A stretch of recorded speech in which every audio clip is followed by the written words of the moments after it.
Atos capítulo 2, a partir do verso 42, vamos ler a palavra de Deus. Atos 2, a partir do verso 42. Livro de Atos, que em muitas versões vem também Atos dos Apóstolos, mas na verdade o título original é apenas Atos, não Atos dos Apóstolos. Há até uma controvérsia. Alguns dizem que o mais apropriado, se fosse para ser feito algum acréscimo no título, seria Atos do Espírito Santo ou Atos da Igreja do Senhor Jesus, e não Atos dos Apóstolos. Mas vamos lá. Atos 2:42. E perseveravam na doutrina dos apóstolos e na comunhão e no partir do pão e nas orações.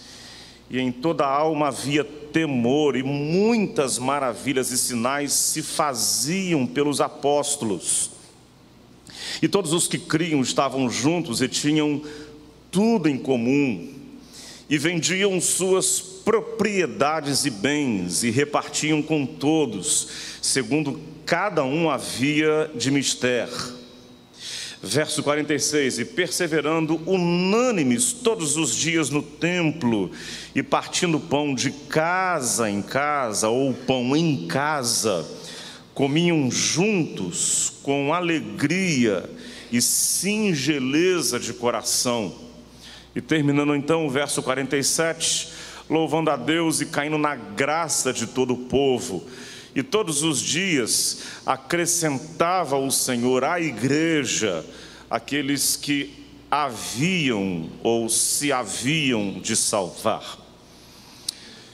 Pai eterno, nós te agradecemos porque desde aquele momento precioso, inigualável, quando Cristo Jesus entrou em nossas vidas, o teu maravilhoso Espírito passou a habitar em nós.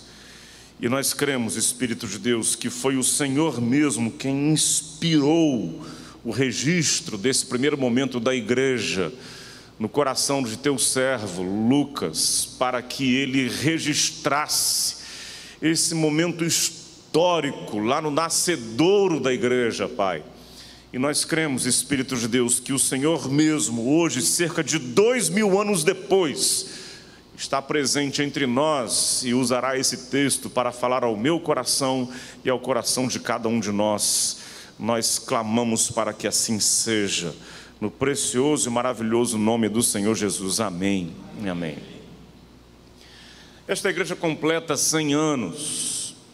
A igreja que Deus tem me concedido o privilégio de pastorear há 12 anos, completou um mês atrás 118 anos. Nós entramos nos últimos 20 anos numa faixa etária dos batistas brasileiros, com muitos centenários sendo celebrados por convenções, por igrejas. Nós que fazemos parte de uma denominação histórica, devemos ser gratos ao Senhor por isso. Nós que fazemos parte de igrejas históricas, devemos ser muito gratos ao Senhor por isso.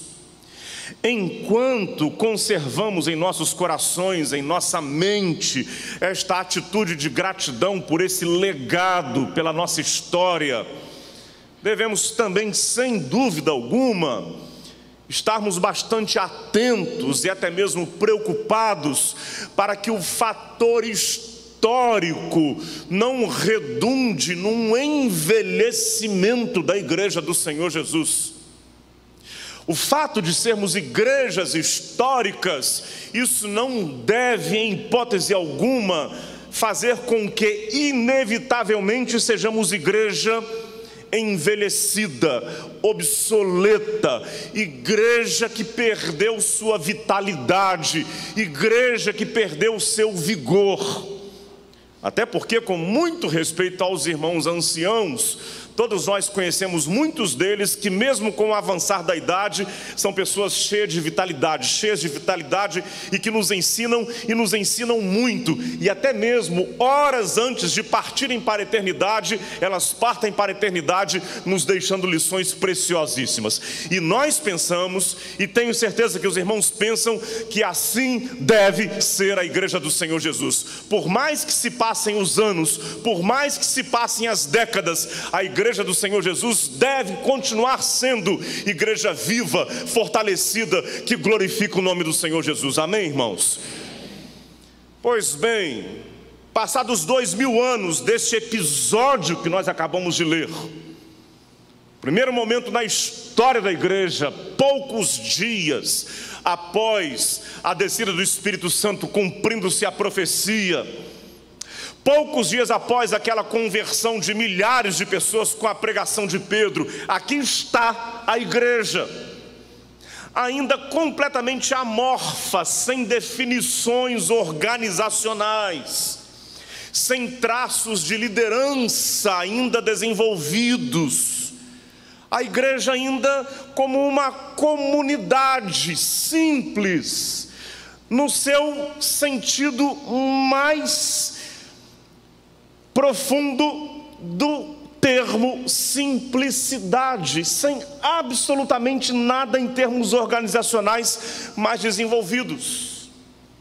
Hoje nós estamos aqui, 2000 anos depois, comemorando 100 anos de uma igreja. Pergunta é, e esta é a pergunta, queridos pastores, que eu tenho feito com muita frequência, quase que dominicalmente para a minha igreja: o que é que nós temos que fazer para, passados 2000 anos, o que é que nós temos que fazer para, sendo igrejas centenárias, continuarmos sendo igrejas vivas, fortalecidas, abençoadoras, igrejas operosas, sem que caiamos numa espécie de nonsense, igreja que não tem mais sentido, sem que sejamos irrelevantes? O que é que nós temos que fazer?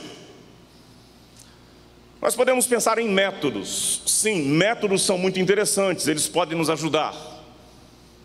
E eu diria que surgem aqui, ali, lá na frente, métodos de igrejas e modelos de igreja que são muito interessantes. E a gente pode até aprender com um, com outro e com outro, procurar observar as coisas que são interessantes, que são aplicáveis à nossa realidade. Lá nos anos 90 surgiu a proposta que foi desenvolvida por Bill Hybels em Willow Creek, na cidade de Chicago, nos Estados Unidos. Igreja com ministérios, grupos ministeriais. Ou seja, a proposta de Bill Hybels é que você não seja apenas participante, exercendo um ofício, uma função na igreja pela força do cargo, porque você foi eleito. A ideia é que você opere, que você trabalhe na igreja segundo o seu dom espiritual, segundo a sua vocação. Então ele desenvolveu uma proposta chamada de redes ministeriais, e isso nos ensinou muito. O mundo inteiro aprendeu com essa proposta de Bill Hybels, redes ministeriais. Sem dúvida alguma, um método, um modelo muito interessante. Depois de Bill Hybels em Willow Creek, veio Rick Warren, se tornou mais conhecido ainda do que Bill Hybels, a chamada Igreja com Propósitos, lá na região de Saddleback, subúrbio de Los Angeles, também nos Estados Unidos. E ele então desenvolveu a proposta de a igreja não caminhar divagando, simplesmente porque estamos aqui, porque nós fazemos as coisas, mas não sabemos para onde estamos indo, não sabemos o que nós queremos, não temos alvos, não temos targets, não temos metas. Então Rick Warren propôs, tenhamos então propósitos muito bem definidos. Quais são os propósitos do Senhor Jesus para a sua igreja? E ainda que eu entenda que nem tudo aquilo que Rick Warren propôs para a sua igreja seja aplicável à nossa realidade brasileira, eu entendo que a proposta dele tem muitas coisas a nos ensinar. Antes de Bill Hybels, antes de Rick Warren, surgiu na Coreia o modelo de igreja em células, igreja em famílias. Pastor Paul Young-cho, ele então propôs, e eu me lembro, eu era adolescente ainda, lá em Campos dos Goitacazes, lá no interior do estado do Rio de Janeiro. E foi a primeira vez que eu ouvi falar em grupos familiares. Primeira vez. Isso era uma coisa completamente nova no cenário evangélico brasileiro, algo completamente novo. Igreja em pequenos grupos, ou grupos familiares, ou células. Foi Paul Young Cho que lá nos anos 80 desenvolveu isso, e o mundo conheceu esse modelo de igreja. Mas, queridos, eu falei para vocês agora rapidamente em 3 propostas, 3 modelos. Vocês vão encontrar no universo evangélico, nos sites e nas livrarias evangélicas, uma infinidade de modelos. Mencionei para você Paul Young Cho, mencionei para você Rick Warren, Bill Hybels, igreja em células, redes ministeriais, igreja com propósitos. Mas a questão, meus irmãos, não é o método ou quais métodos. Essa não é a questão essencial, não é o cerne da questão. Não é o método que fará com que a igreja continue sendo uma igreja viva, mesmo tendo 100 anos, mesmo tendo 118 anos. Não é o método que determinará nisso efetivamente.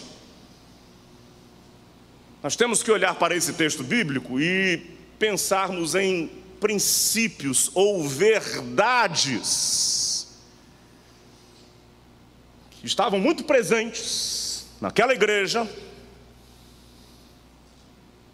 e esses princípios, essas verdades operavam na vida daquela igreja e faziam com que aquela igreja fosse uma igreja viva, forte, muito contundente. E se nós queremos continuar sendo igreja viva, forte, nós precisamos recorrer a esses mesmos princípios, essas mesmas verdades, e elas precisam ser praticadas, precisam ser vividas por nós, ainda hoje, 2000 anos depois. Então está com a sua Bíblia aberta aí, irmão, porque eu vou rapidamente percorrer o texto que nós lemos, e vou mencionar com você 3 princípios, ou 3 verdades, que jamais poderão ser abandonados por nós. Se você fechou a sua Bíblia, abra rapidamente aí, tá? Teve irmão que, um pouco constrangido, abriu rápido a sua Bíblia, né? Dizem que a Bíblia de alguns crentes, se ela pudesse falar verbalmente, ela diria para ele o seguinte: estou contigo e não abro. Então, irmão, mantenha a sua Bíblia aberta aí, pelo menos aqui no culto, tá? Vejam só, irmãos. Verso 42, e perseveravam na doutrina dos apóstolos. Verso 43, e em cada alma, ou em toda a alma havia temor. Muitas maravilhas e sinais se faziam pelos apóstolos. Pausa. Se nós queremos ser igreja com 100 anos, se nós queremos ser igreja com 118 anos, se nós queremos ser igreja 2000 anos depois desse episódio, igreja viva, é preciso que nós sejamos igreja calcada na verdade da palavra e, ao mesmo tempo, igreja que experimenta o poder de Deus. É preciso que nós sejamos igreja que desenvolva um diálogo muito bem desenvolvido entre essas 2 ênfases. Eles perseveravam na doutrina dos apóstolos, eram extremamente cuidadosos. O verbo perseverar sugere isso. Eles eram extremamente cuidadosos, perseveravam, não abandonavam este tópico. Precisamos estar firmados nos ensinamentos, na reta doutrina, naquilo que de fato é verdade. Não podemos abrir mão disso, precisamos conhecer a palavra. Mas isso para eles não era antítese, não estava em rota de colisão com o experimentar a presença e o poder de Deus no meio deles. Ao mesmo tempo em que conhecemos a palavra, experimentamos o poder e a presença do Senhor Jesus entre nós. Amém, irmãos? Não era um divórcio ou uma coisa igreja da palavra. Ou outra, a igreja do poder. Por que é que eu digo isso? Porque eu tenho a nítida sensação, na minha pálida percepção, de que há uma tendência em nosso mundo atual, na Igreja de Cristo, não só no Brasil, mas de um modo mais amplo, de se dar ênfase ou numa coisa ou noutra. Aquela igreja, a igreja da palavra, o ensino, a escola bíblica, o púlpito, aquela denominação, aquele grupo, eles têm muito cuidado com a palavra. Aquela outra, não, aquela outra lá é a igreja onde, olha, o fogo do céu cai lá. O fogo do céu vai cair aqui no púlpito, viu, irmãos? Há essa tendência, essa inclinação de se pensar ou numa coisa ou noutra. A igreja do fogo do céu não é a igreja que se preocupa muito com a palavra, com as escrituras, com a seriedade na interpretação bíblica, com a fidelidade doutrinária. É a igreja do poder. A igreja da palavra, da seriedade doutrinária, não é a igreja onde acontecem muitas coisas especiais. É a igreja do ensino, do rigor do ensino. Concorda comigo? Parece que essa é a tendência. No entanto, a igreja do Senhor Jesus neotestamentária, ela não provocava essa divisão, essa dicotomia entre uma ênfase e outra.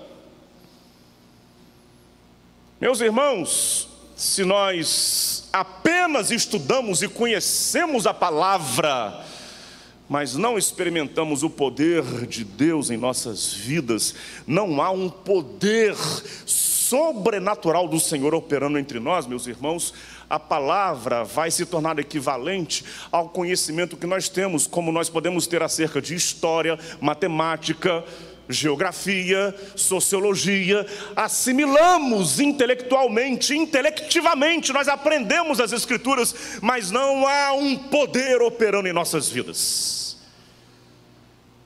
Por outro lado, meus irmãos, se nós damos ênfase apenas no poder e negligenciamos as Escrituras, aí surgem ou abrem-se portas para surgirem na igreja algumas coisas que são assim as mais estranhas e pitorescas possíveis. Cerca de 20 anos mais ou menos atrás, um pastor amigo meu, na cidade de Volta Redonda, no sul do estado do Rio, ele foi visitar uma igreja. Diga-se de passagem, a igreja estava muito cheia. Esse perfil de igreja mais focada no poder e pouco zelo com a palavra. E a certa altura do louvor, as pessoas estavam de pé, e era uma tenda, e eram cadeiras soltas. A certa altura ele percebeu que um rapaz começou a correr de um lado para o outro, na frente da congregação toda. E o rapaz corria com a cabeça inclinada assim para frente. De um lado para o outro, ia para o fundo e voltava, e de um lado para o outro, da direita para a esquerda, da esquerda para a direita, e corria. E o louvor, conduzido com muito vigor. Ele não resistiu à curiosidade e perguntou a alguém que estava do lado dele, que era da igreja: escuta, o que esse rapaz está fazendo, correndo com a cabeça inclinada para frente, assim, de um lado para o outro? E o rapaz disse para ele: é que ele acabou de receber a unção do touro selvagem. Bacana. Isso, mas não parou por aí. Não parou por aí. Daí a pouco ele percebeu que as cadeiras de uma certa fileira estavam se movendo. E quando ele olhou, tinha um outro rapaz se arrastando no chão. Isso não é história de pescador, irmão, história de pastor. Pastor não mente, no máximo se engana, tá? E aí ele perguntou: e aquele lá? Não, é que ele acabou de receber a unção da serpente. Ele disse: eu vou embora, porque daqui a pouco vai virar um zoológico a igreja. E aí a gente fica perguntando qual é a fundamentação bíblica para esse tipo de comportamento, onde há inspiração nas Escrituras para esse tipo de procedimento. São irmãos em Cristo, quem somos nós para questionar se são salvos, se não são, mas onde está a biblicidade disso? Portanto, irmãos, temos que ser igreja que preza pela palavra, e as Escrituras jamais poderão ser negligenciadas, e a fidelidade à verdade tem que ser algo irredutível em nosso meio, para que sejamos igreja viva. Amém, irmãos? No entanto, meus irmãos, o fato de nós sermos fiéis à palavra e às Escrituras, isso não pode significar em hipótese alguma que nós estamos excluindo de nosso ambiente a presença real e viva do Senhor Jesus entre nós. Pastor Hernandes Dias Lopes, diga-se de passagem, um pastor de teologia reformada, sem nenhum traço de neopentecostalismo. Em uma de suas mensagens ele diz: nós precisamos resgatar o fato de que quando nós nos reunimos, nos congregamos, o Cristo vivo se faz presente entre nós. Aleluia! E a igreja precisa resgatar esta convicção do Novo Testamento, porque aqueles irmãos, quando eles se reuniam, eles estavam dizendo: Cristo ressuscitou, mas não apenas ressuscitou, Cristo deixou a tumba ao terceiro dia, mas não apenas deixou a tumba ao terceiro dia, Cristo está presente entre nós aqui. Isso era fundamental para a igreja do Novo Testamento. E aí, meus irmãos, se Cristo está presente, o poder do Senhor opera entre nós. Uma das irmãs, pastor Roberto, das mais antigas da nossa igreja, a diaconisa da igreja, irmã Catarina, só que Catarina é um apelido dela, o nome dela é Tita. 93 anos de idade agora, quase. Pouco antes de completar 90 anos, ela foi hospitalizada e eu fui visitá-la. E ela estava com o seu abdômen inchado, visivelmente. As notícias eram muito ruins. Isso cerca de 4 meses antes de ela completar os 90 anos. E aí o médico disse: olha, ela está com uma metástase. Do ponto de vista terapêutico, não há o que fazer. O máximo que a medicina pode fazer por ela é oferecer medicamentos que confiram a ela um pouco de qualidade de vida nos próximos meses, porque é isto mesmo, pastor, ela tem meses de vida. Doutor, ela dá para a gente na igreja em novembro comemorar os 90 anos dela? Ele disse: pouco provável. Sugiro que vocês antecipem o aniversário dela. Meus irmãos, 1 ano e meio atrás, a irmã Tita, provavelmente com mais saúde do que eu, em um dos domingos, e disse na igreja: eu quero dar o meu testemunho, pastor. Irmã fidelíssima. E ela disse: irmãos, o médico que cuidou de mim olhou os meus exames, não foi apenas um exame, os meus exames antes, e olhou os exames posteriores. Ele disse: não pode ser, isso aqui não é da mesma pessoa. Eu sei que a senhora é evangélica, então diga para a sua igreja que o seu Deus realmente é muito poderoso, porque não há outro nome para isso aqui é milagre. Meus irmãos, a igreja chorou por aquela mulher, a igreja intercedeu ao Senhor por ela. E Deus, na sua sabedoria, ninguém determinou absolutamente nada, ninguém deu ordens para Deus, ninguém reivindicou bênção nenhuma. A igreja em prantos clamou ao Senhor por aquela mulher, e Deus, na sua sabedoria e soberania, visitou aquela mulher, e ela foi curada em nome de Jesus. Então, meus irmãos, é isto que o Novo Testamento nos ensina, este texto,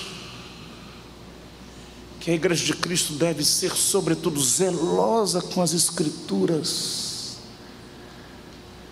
mas que não seja apenas aprendizado acadêmico, intelectivo, que a possibilidade do poder do Senhor Jesus estar trabalhando entre nós seja algo real. E algumas vezes nos surpreende, como a irmã Tita foi alvo dessa surpreendente ação do Senhor Jesus. Se a igreja faz isso, ela está dando um passo decisivo para que ela não seja uma igreja obsoleta, envelhecida, enfraquecida. Passam-se as décadas, mas aquela é uma igreja onde o nome de Jesus continua sendo ensinado, as Escrituras continuam sendo pregadas, e onde o poder do Senhor Jesus continua operando e restaurando vidas e fazendo coisas maravilhosas acontecerem. Amém, irmãos? Segunda coisa que eu quero mencionar para vocês e que é muito importante, então gravem bem. Primeira coisa, esse diálogo entre ensino e experiência com o poder de Deus. Segunda coisa, meus irmãos, vejam só o que nos dizem os versos 44, 45. E todos os que criam estavam juntos e tinham tudo, o que, meus irmãos? Em comum. Aí o verso 45, ele explica mais isso. E vendiam suas propriedades e bens e repartiam com todos, segundo a necessidade de cada um, segundo a possibilidade de cada um. Vejam bem, eles estavam vendendo seus bens, rigorosamente era isso. Não eram ricos, nesse primeiro momento, a imensa maioria dos cristãos era constituída de pessoas muito simples, pobres.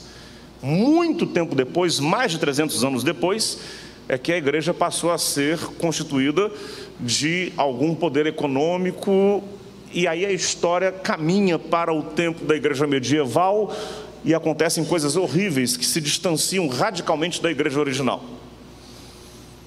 Naquele tempo, as pessoas eram muito simples, mas eles vendiam seus bens e eles distribuíam uns com os outros. Por que é que eles vendiam seus bens e distribuíam uns com os outros?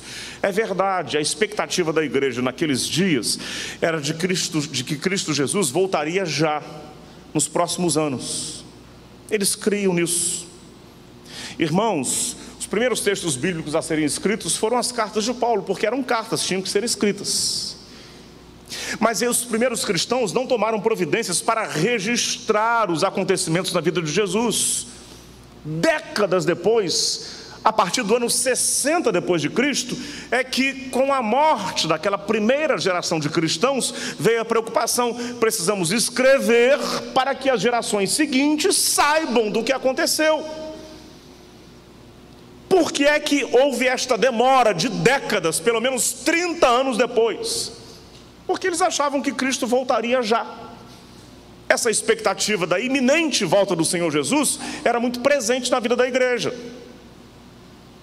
É verdade que essa expectativa contribuiu muito para que eles vendessem suas propriedades. Para que ficar guardando coisas se Cristo vai voltar logo? Verdade. Mas também é verdade que havia, meus irmãos, um sentimento de cuidado extremo de uns para com os outros. Isso estava muito presente. Não pode, enquanto eu tenho fartura, o outro está ali padecendo. Não pode, enquanto eu desfruto de determinados confortos, o outro está ali vivendo uma condição de miséria. Não pode, isso é inconcebível. Eu preciso cuidar daquela família, eu preciso cuidar daquele irmão. Nós precisamos cuidar uns dos outros. Isso estava mais presente na vida da igreja lá em Jerusalém do que nós normalmente pensamos. Eles cuidavam uns dos outros. Segunda verdade, irmão, segundo princípio: igreja de Jesus Cristo, que quer continuar sendo igreja viva, mesmo com o passar das décadas, dos anos, dos séculos, é a igreja onde todos os irmãos se veem como responsáveis por cuidarem uns dos outros. Gente pastoreando gente, ovelha pastoreando ovelha. Isto é fundamental. Meus irmãos, a Reforma Protestante veio 500 anos atrás, e este ano nós estamos celebrando 500 anos da Reforma Protestante. E houve um desligamento histórico da igreja cristã medieval, dominante de então. Muitas correções foram feitas, e a maior delas, a palavra foi descoberta. Glória a Deus por isso. Louvado seja o Senhor pela vida de Martinho Lutero. A palavra foi redescoberta. Mas ficaram alguns vícios, ficaram alguns erros. Um dos vícios, um dos erros que permaneceu foi o clericalismo. Clero, quem é que determina, quem é que faz as coisas na igreja acontecerem? Quem é que faz as coisas na igreja acontecerem? O clero, o sacerdote, o padre, o pastor. Sabe aquele irmão lá que não está vindo à igreja? Aquela família. Acho que o pastor, poxa, nosso pastor já não é mais como ele foi. Em outros tempos ele já teria ido visitar aquela família. Aquela família está afastada, o pastor não liga para aquela família. Não sei, inclusive já me disseram que foi porque naquele dia que o pastor estava lá na igreja, ele usou uma gravata vermelha, aquela família não gosta de gravata vermelha, aí a família brigou com o pastor nem foi visitar a família. Sabe por que é que a receita da igreja caiu? Porque o pastor realmente... Meus irmãos, esse é um dos grandes equívocos que nós cometemos hoje. Irmão em Jesus, deixa eu te fazer uma pergunta. Você está pastoreando quem hoje na vida desta igreja? Você está cuidando de quem? Você está apacentando quem? Você está discipulando quantas pessoas? Quantas pessoas que estão afastadas, que você tem buscado essas pessoas, você tem orado por elas, você tem apacentado essas pessoas? Quantas pessoas? Isso não é responsabilidade apenas do clero da igreja, do sacerdote, é responsabilidade sua, minha, de todos nós. Muito mais importante, mas muito mais importante do que exercer função na organização chamada igreja, é que você seja ativo no organismo chamado igreja. Uma coisa é a organização chamada igreja: diretoria estatutária, assembleia, comissão, conselho. A igreja tem a sua organização. Isso é organização. O CNPJ da igreja, a escritura, ela tem um patrimônio. Isso é organização. E isso é apenas meio para que o organismo exista, o organismo chamado igreja. E o que é o organismo chamado igreja? Pessoas que servem a Jesus Cristo, pessoas salvas e transformadas pelo Senhor Jesus, pessoas apacentando pessoas, gente cuidando de gente. Por quem você tem orado todos os dias? Aquela família. Eu vou orar e vou jejuar, porque eu estou percebendo que aqueles irmãos se distanciaram. Você tem feito isso, irmão?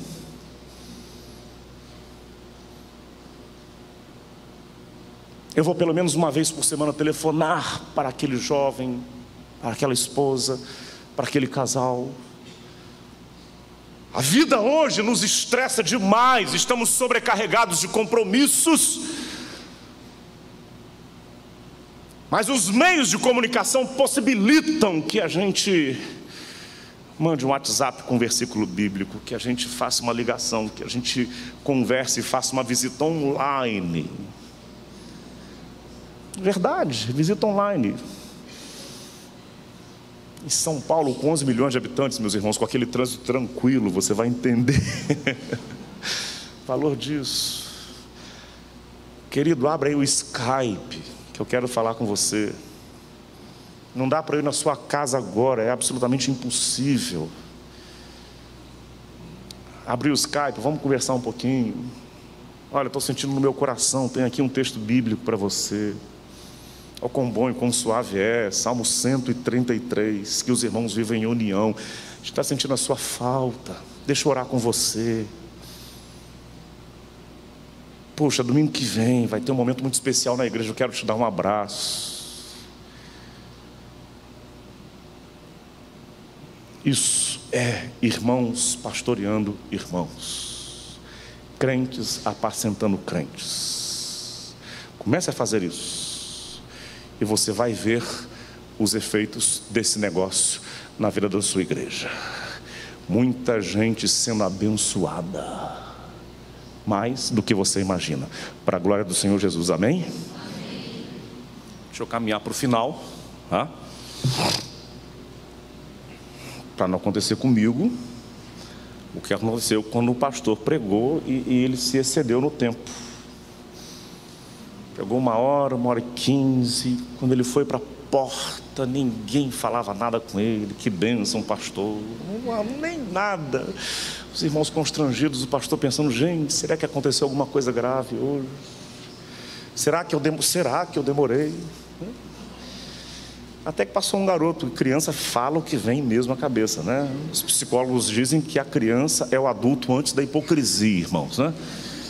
Sentiu, pensou, fala mesmo. O garotinho chegou e falou, pastor, a sua mensagem hoje foi como uma espada. Aí o pastor respirou, né? Poxa, que bênção. Então quer dizer que a minha mensagem, meu filho, foi penetrante como uma espada? O garotinho disse, não, pastor, foi longa e chata como uma espada. Então deixa eu caminhar aqui logo, Roberto, para o finalzinho, tá? Nós temos algumas crianças aí, eu não quero correr esse risco. Terceiro lugar, irmãos, igreja do Senhor Jesus, se é a igreja que celebra o Cristo vivo, que age, que passeia no meio da igreja, se é a igreja que cuida das escrituras, se é a igreja onde pessoas se importam com pessoas, onde pessoas cuidam e apacentam pessoas, essa igreja tem que ser ambiente festivo, de alegria, de regozijo. Diz lá o verso que nós lemos, 46, e perseverando unânimes todos os dias no templo, partindo pão em casa, comiam juntos com que, irmãos? Me respondam. Com alegria e singeleza. Mas essa alegria eu acho que a gente deve falar assim com mais expressividade. Você não pode falar com alegria com seu coração triste. Eles se reuniam e partiam o pão em casa com que, irmãos? Alegria, isso, com alegria. Ambiente festivo, de alegria. Talvez esse tenha sido um dos erros que nós também herdamos da igreja medieval. A igreja medieval, muito influenciada por Platão, ela pensava o seguinte, que a alegria, qualquer sentido de regozijo, é como que uma brecha que se abre para a possibilidade do pecado, da transgressão. Pensava-se assim. Isso tem origem no platonismo. E Agostinho de Hipona, um grande teólogo, muito importante para a história da igreja, mas ele cometeu esse erro. Ele interpretou o livro de Cantares dizendo que é uma alegoria entre Cristo e a igreja. E não é. É uma exaltação do amor entre esposo e esposa. Porque para Agostinho, qualquer sentido de prazer, de regozijo, de alegria, de satisfação, é uma aproximação da transgressão. Então, para que ninguém corra o risco de transgredir, sejamos todos sérios, austeros, para não dar oportunidade para o pecado. Porque a seriedade espanta demônios. A igreja medieval pensava assim. Há cerca de 30 anos eu lia o romance de Umberto Eco, intitulado O Nome da Rosa. Umberto Eco, um autor italiano falecido há cerca de 4 ou 5 anos. E a trama que ele desenvolve acontece no mosteiro medieval, que tinha como a figura mais emblemática o bibliotecário, um monge, senhor, bem senhoril, bem austero, chamado Jorge de Burgos. E aí de repente chegou um monge mais avant-premier, mais cabeça aberta, chamado Guilhermo de Baskerville. E aí o autor Umberto Eco, ele desenvolve páginas e páginas e páginas de discussão teológica entre os dois, Jorge de Burgos e Guilhermo de Baskerville. E qual era o tema da discussão entre eles? Lógico, com uma ficção, mas que retrata muito bem o que aconteceu na Idade Média. Qual era o tema da discussão teológica entre eles? Jesus sorriu ou não sorriu? Jorge de Burgos dizia que não, Jesus não sorriu, porque a austeridade é o símbolo da santidade.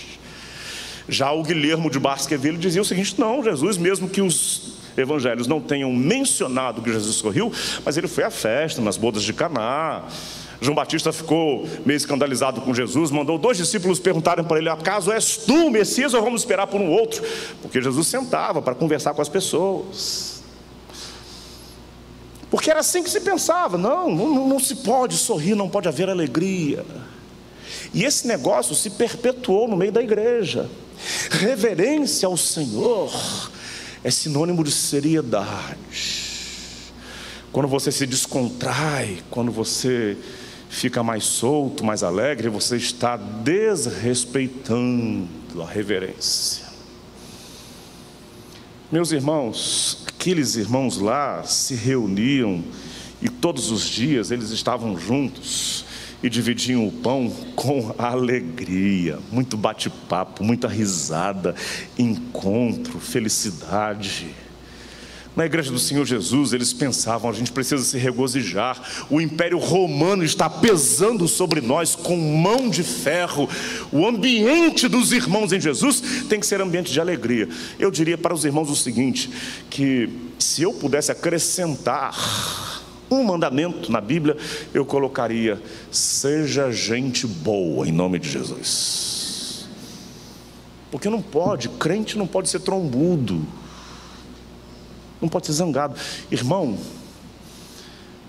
seja assim corajoso, ousado, cheio de fé. Vire-se para o seu irmão agora e fale para ele assim: irmão, seja gente boa, em nome de Jesus. Fala isso para ele agora. Isso. Seja gente boa. Dá um abraço no seu irmão. Diga para ele: irmão, este é lugar de alegria. O Senhor Jesus, o Cristo vivo, está presente entre nós. Amém. Amém. E aí as pessoas vão ver como que pode aquela gente, num tempo tão difícil, tão crítico, tão complexo, aquela gente se reúne e faz festa. De onde vem essa alegria? De onde vem essa alegria? E aí eles vão encontrar uma resposta entre nós: a nossa alegria vem do Cristo vivo, ressurreto, que está presente em nosso meio. Aleluia. E é por isso que nós estamos aqui há 100 anos, porque Cristo está vivo, Ele está presente entre nós. E mesmo com as lutas intensas da vida, nós somos um povo, uma comunidade que se alegra, porque Cristo está presente entre nós. Amém, irmãos? Passem as décadas, que venham mais 100 anos, que venham mais 118 anos para a primeira de São Paulo. Se formos igreja que cuida da palavra e que abre o seu coração para experimentar a presença viva e poderosa de Jesus. Se formos igreja onde pessoas apacentam, cuidam umas das outras. Se formos igreja onde a presença do Senhor gera alegria. Esse ambiente será um ambiente terapêutico, abençoador. Meus irmãos, que passem as décadas, essa igreja nunca será uma igreja obsoleta. Será uma igreja viva. Continuará abençoando centenas e milhares de vidas. Amém? Amém. E amém. Feche os seus olhos, vamos orar? Senhor, nós clamamos a Ti, para que mesmo com o passar dos anos, das décadas, nós continuemos sendo igrejas que clamam, que aclamam o nome do Senhor Jesus, igreja que Te exalta, igrejas que amam a Tua palavra, Senhor Deus, igrejas que experimentam o poder dos céus, igreja onde irmãos apacentam irmãos, igrejas onde a alegria do Senhor esteja bem presente, Pai. Continua abençoando esta igreja, Pai. Que assim seja, Pai. Igreja do Farol, igreja viva. Em nome de Jesus. Amém e amém.